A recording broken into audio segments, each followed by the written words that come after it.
Thanks for joining us on this video blog. Council met last night, January 19th at 5:30 in council chambers to discuss several items. First on the agenda, other than the consent agenda and approval of minutes and those types of things that happen every meeting, was awarding a bid on a photovoltaic system at the J.C. Hormel Nature Center.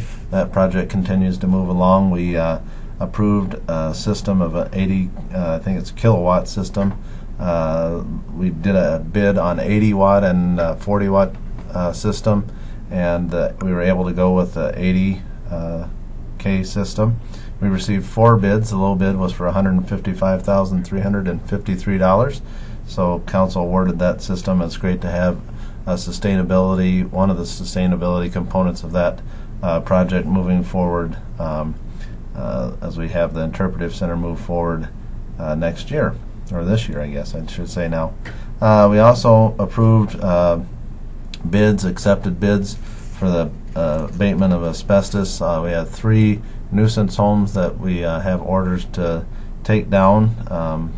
So we have to abate the asbestos from those projects as they move forward. So 3 of the homes were for nuisance properties before those are demolished, and one of them was for a flood acquisition home. So those projects were approved. The bid was for $28,740 for those homes. We also considered an audit engagement. The city has their books audited every year. Clifton Larson Allen has been the agency we've worked with, long-standing relationship that we have. That was a 2.59% increase in their rate. Council approved that, so we have our engagement audit letter with Clifton Larson Allen.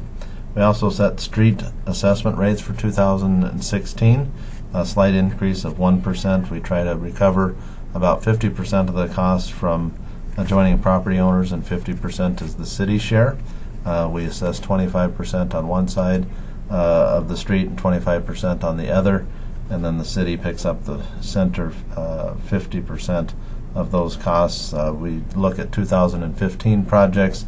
We were a little bit shy of that, so we increased that amount slightly, and that encompasses both the paving assessment rates, sidewalks, curb and gutter, mill and overlay.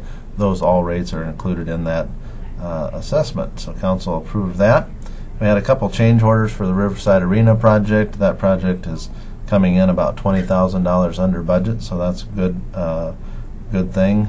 We had to extend some headers, some chiller work. We had to bring in a generator for power supply that we weren't expecting during the process. We also, when we took up the slabs, there were some under slab beams that we didn't expect, so that caused some changes in the project and some additional change orders that were necessary. Excuse me. We also had approval of federal grant project, just to give you a sense of how the city looks into long-term projects. A 2020 federal grant that we're hoping to get for First Street Northwest, and then the west side of Hormel plant, 4th Drive, I believe that was. Council approved that. Those would be a cumulative project of $1.3 million. So we try to look out towards the future, look for federal grants where possible, and so our grant, I think, is due February 1st. So we'll hopefully hear back from those. Some of the standards have been increased slightly on that. We've been competitive in the past, so we hope to in the future.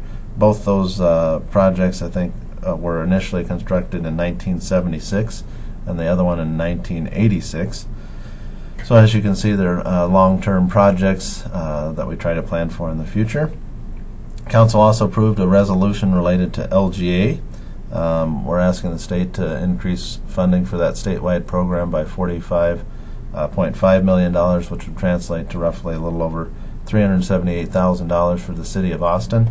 That helps us provide core critical services for the city, whether it be street repairs, police, fire, parks and recreation, those types of things. The city's budget is comprised of about just over 50% from local government aid. It's a critical component that helps keep our taxes lower. So council adopted a resolution in support of that. It's a formula-based program that really looks at a city's ability to pay so that we can have similar services as other cities, even though we have a low property tax base. Austin's average home is less than $100,000 in value. Average median household income is just under $40,000 as well. So those kind of factors play into the fact that Austin gets some assistance from the state so that we can have a semblance of some of the same services that other more affluent cities have across the state. Council approved that resolution. It will be forwarded on to our state legislators, the governor, and key committee members in the House and Senate here in Minnesota. We also had approval of a inspection and testing services at the Nature Center. Council chose Chosen Valley Testing. That bid was for $7,561, and they'll oversee the soil, concrete, pavement, structural steel, those types of inspections as the interpretive center moves forward. That really concluded council action. We did also, accept a donation of $500 from the Austin Area Foundation, which we appreciate, for pickleball programs, so we appreciate them. But other than that, that pretty well closed out the agenda for the 19th of January. Thanks for joining us on this video blog. If there's other things that you have interest in, don't hesitate to give me a call or want to comment on some of the items on this blog, 437-9941, or visit us on ci.austin.mn.us, and a lot of information there for you to review. Thanks so much.